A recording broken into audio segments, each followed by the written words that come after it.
Thanks a lot, Korey and Andrew, for taking the time. Andrew, the new member to the team, you've got some big shoes to fill. Joe Polo not on the team anymore, and so I guess your thoughts on joining, well, obviously one of the best or the best U.S. men's team. Yeah, obviously it was really exciting to get the call to join these guys. They've had a lot of success so far, especially the last couple of years. And Joe was a great player. Like his resume speaks for itself. But I'm hoping that I can join this team and kind of help us get to the next level and help us achieve some goals that we've set forward for ourselves. It's great. Hey, Korey, you and I talked. It's got to be a couple of years ago. About Joe's influence as far as kind of a coach, not just a member of the team, but kind of a coach as well for you as you're growing up and into the game. And now you got Andrew Stopera on the crew. Does that change the dynamic of the team? Because I'm imagining that Andrew's not coming in as a coach/player. The difference between those two scenarios. Yeah, certainly an interesting change. With Joe, he brought a ton of experience between the 06 Olympics bronze and the 18 gold. He's had a ton of years in the sport, a lot of reps behind him. He kind of brought that calm, cool collectedness to the team. And it was nice to have him always by the side, sort of always kind of giving you the pat on the back, even in the tough situations.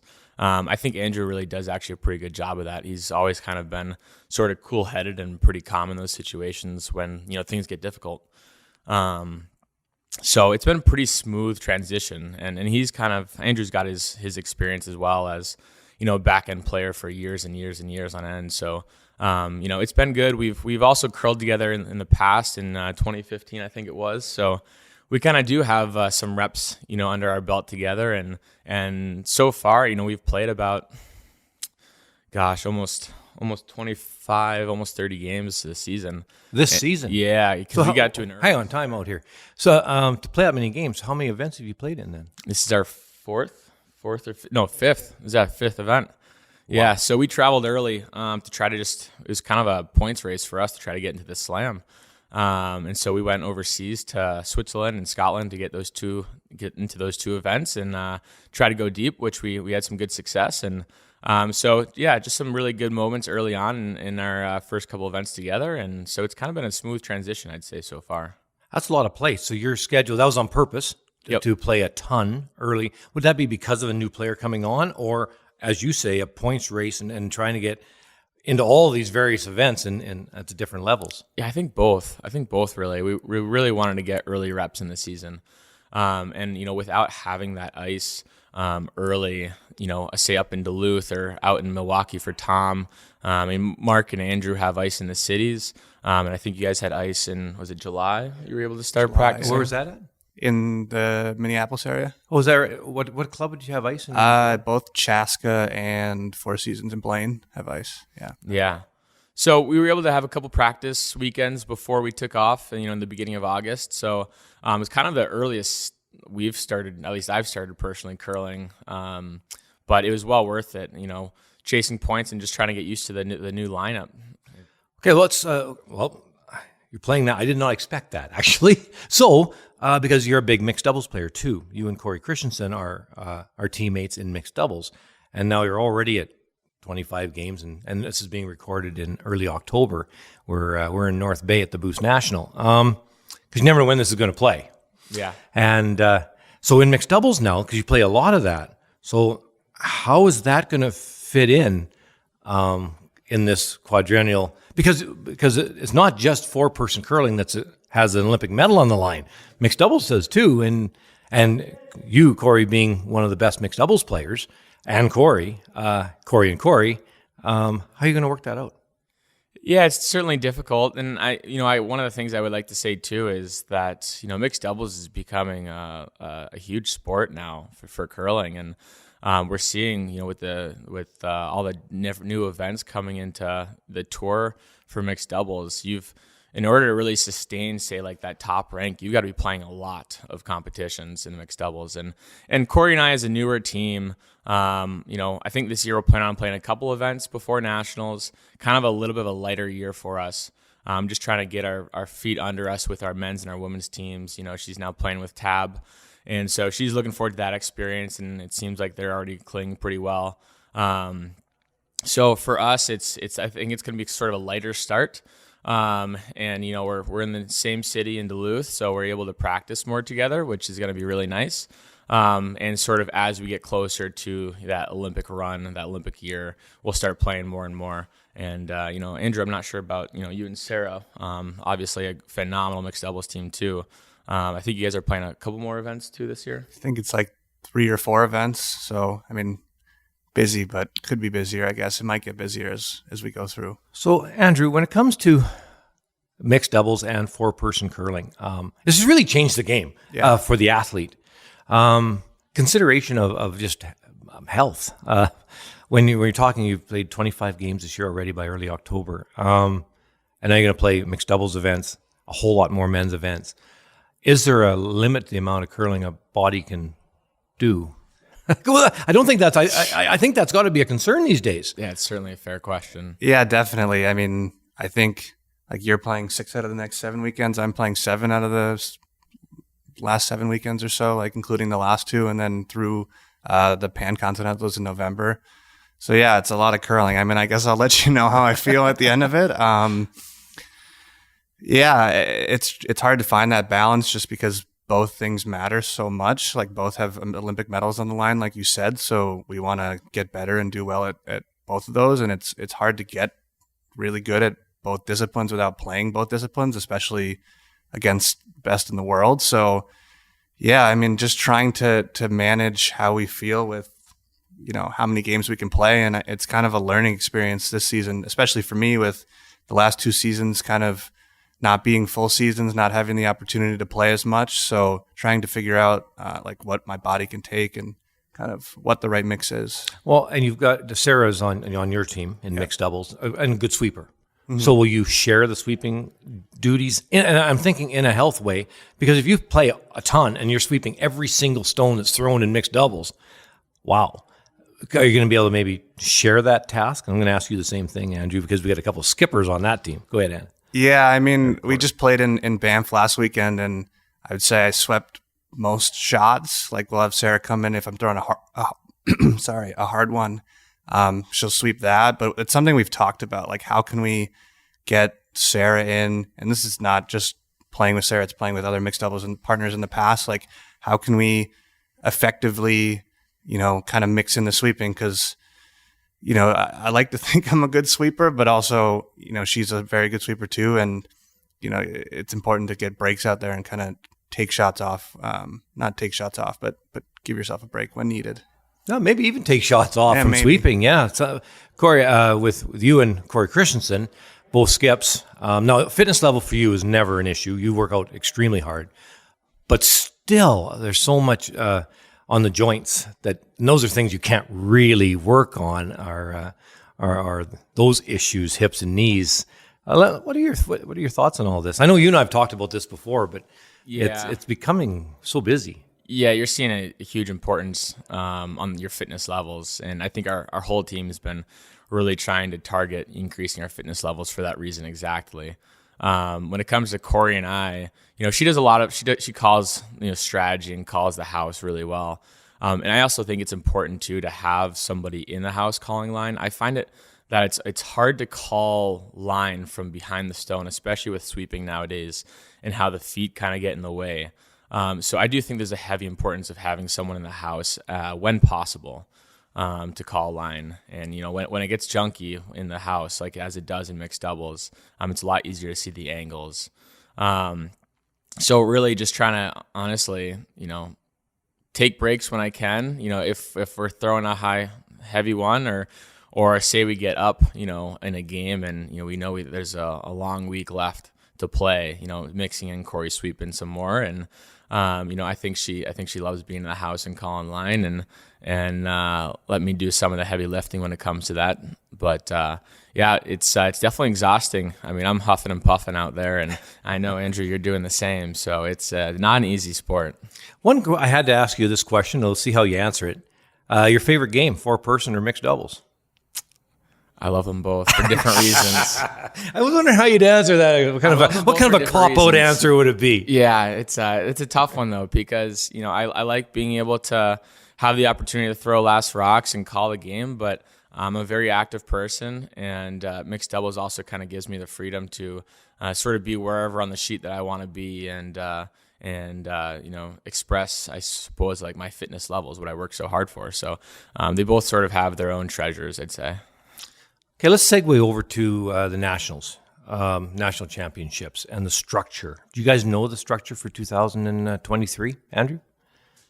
Do we know the structure? I don't. I think it's I believe it's 8-team full round robin. I'm not fully positive what the playoffs look like, so I'm not. And then how do the teams qualify? I believe there are teams that are qualifying through points on the World Curling Tour, and then there's also going to be a challenge round for the last few spots or handful of spots. And we have the teams like the Olympic team. John's team gets in, and Tab's team, and then the last two. Yep, and the junior team too. Yeah, I believe both Olympic teams, both current national champion teams, are world representatives. And then there's gonna be like 2 or 3 teams on top of that are in through points, and then there's a challenge round. Okay, you've got John Schuster's team, of course, and yours, battling it out lately. To enlighten the everybody listening in, the other top teams on the men's side that will give you guys trouble, who you guys worry about in the U.S.? I think a few of the top incoming teams are Scott Dunham, who's really been there for forever, and those guys keep getting more and more talented and put up some really good games. We have a really great not junior anymore, U25 team, Danny Casper, who actually last weekend just made one of the greatest shots against me I think someone's ever made. Like a 30-foot angle run back that was like a foot off the hog line and a foot off the sideline into the forefoot. Kid's impressive. And then we have some good junior teams coming in too, and who else you thinking? No. I mean, there's a lot of solid teams. Yeah, like we played in that event in Blaine 2 weekends ago, and we had some good games. I mean, those are the 2 teams we played in the playoffs. But there's a lot of solid teams and a lot of young teams getting better too. Where I was going with that is the growth of curling in the U.S. is outstanding right now. And pretty much from east to west and north to south. All over the U.S., new clubs are opening and more curlers. I'd like to get your thoughts on the growth in your country. It's fantastic. But also maybe the training. So you get all these thousands and thousands of new curlers coming into the game. But the structure of a mechanism to improve all these young people that are diving into this game of curling. Mm-hmm. Korey? I think it's a really tough one to answer fully. It's we do have this development program, and we do have training camps and training facilities that we have now structured. It's great to see, especially all these juniors and U25 kids who are now sort of funneling into Minnesota, sort of like we did as well, who are living in the cities and training, at the training house in Eagan for fitness, and in Chaska or Blaine for ice, and on the ice 5 to 7 days a week, sometimes twice a day. It's impressive, and it actually shows too, because they are very talented juniors coming up. When it comes outside of that, honestly, I was actually going to ask you kind of what your thoughts are on how you believe, USA Curling could also adapt and expand and develop their, incoming athletes. You're not supposed to ask the interviewer a question. That's not the way it's supposed to work, Korey. When it comes to triples, yeah, that's a game that you're familiar with. In Canada, triples has really grown, and what it is, just for people that don't know, it's 6 rocks, 3 people, obviously triples, but it's 6 ends, 6 rocks. And what I love about it is if the 3 of us are on a team and the first 2 ends, Andrew's throwing the first 2 rocks, you're throwing the second 2, and I'll throw the last 2. That's for 2 ends. The next 2 ends, then we switch. You move up to skip and so on, and you just rotate, and the last 2 ends rotate again. And what that for a beginner and intermediate play is that when a person joins a curling club and you're new to the game, you tend to be the lead. And then you tend to be on that team for a while and you continue to be the lead. 10 years later, you're still the lead. And the person doesn't become a well-rounded curler because they're the sweeper, but they don't hold the broom, they don't call, they don't discuss strategy with the skip if you're the third or the vice, whatever you want to say it. Whereas with triples, it forces a new player to play the lead position and sweep, forces you to be the second, third, where you need to discuss strategy with the skip, but also sweep. And then for two ends, you've got to hold the broom and figure out where to put it and learn how curling works from the skip's position.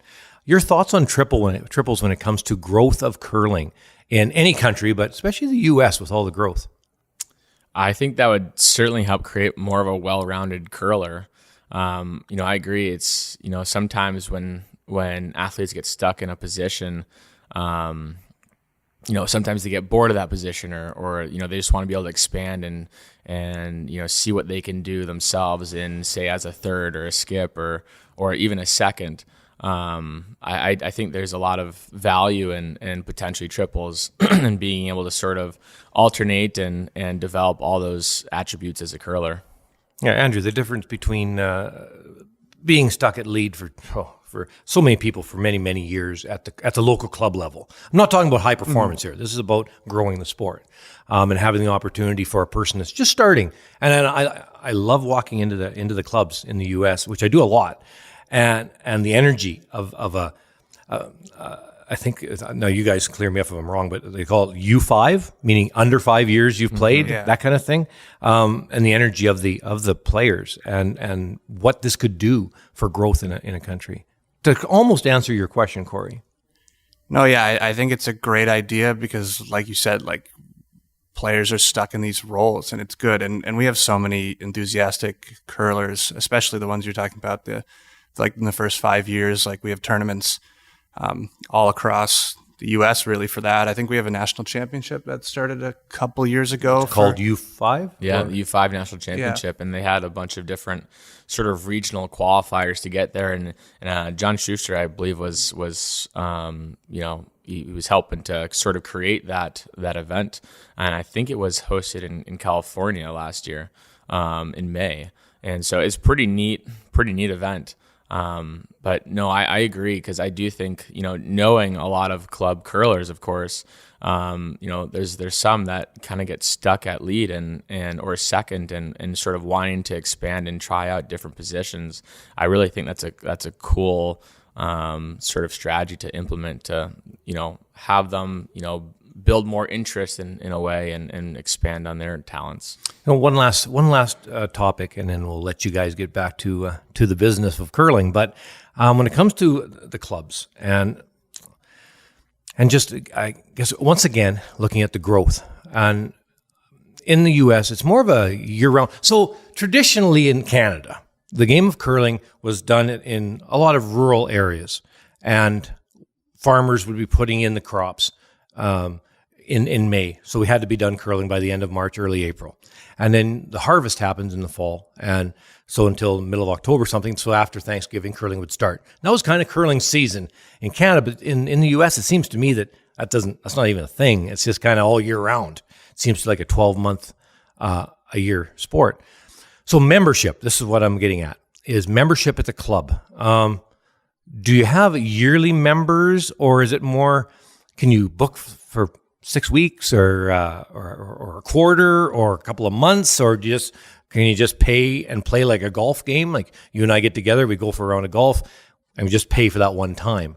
Are those all options, Korey, in the U.S. to play? I think that depends on the club. There's some clubs that are open from, say, like October to March, and usually those are full year memberships. So during that time frame, I do know that there are some curling clubs that are open year round, and so they sort of have like I don't know if it's a quarterly or like maybe 3 different seasons that you can join and be a part of a league for.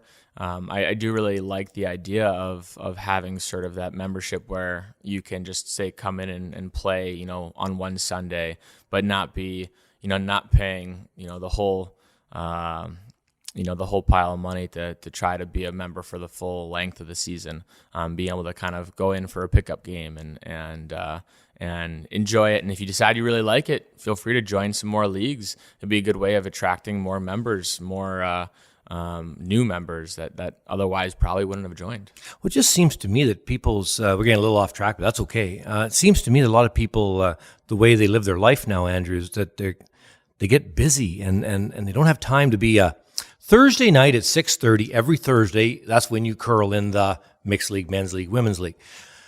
There's no way. There's absolutely impossible for anybody like me, and there's got to be lots of people like me in this world who every week is different. But I love to play pickleball or play golf or do these things, but it needs to be a drop-in thing. and if I can do it once a month or 4 times a month, great. But then the next month I might not make it once. Your thoughts on that as being kind of a way of looking at curling, kind of like golf. To your point, you can have yearly memberships if you want to play that much, or just when you can. Yeah, I think that would be a great way to allow more people to curl, quite frankly. I know a lot of curling clubs, especially in the U.S., just are so busy all the time that it's hard to say, like, Friday night at 8 p.m. you can just come in and curl, because they have 3 leagues a day at 5, 7, and 9, and there's not a lot of time. But I think there's newer curling clubs. I think like the T-Line Club in Nashville, they're doing a little bit more of like what you said, where you can kind of drop in and try it. And I don't think experience level is all that important to, if you've played for years, or if you just want to try it for the first time and you can rent an hour. And I think that's a great way to get more people to the curling club and get more people trying it, and allow people who, like you said, maybe don't have, the same time every week to kind of get on the ice and keep enjoying that passion. Yeah. Hey, thanks a lot, guys, for a great discussion. Appreciate you taking the time, and good luck. Yeah, thanks, Kev. Thanks.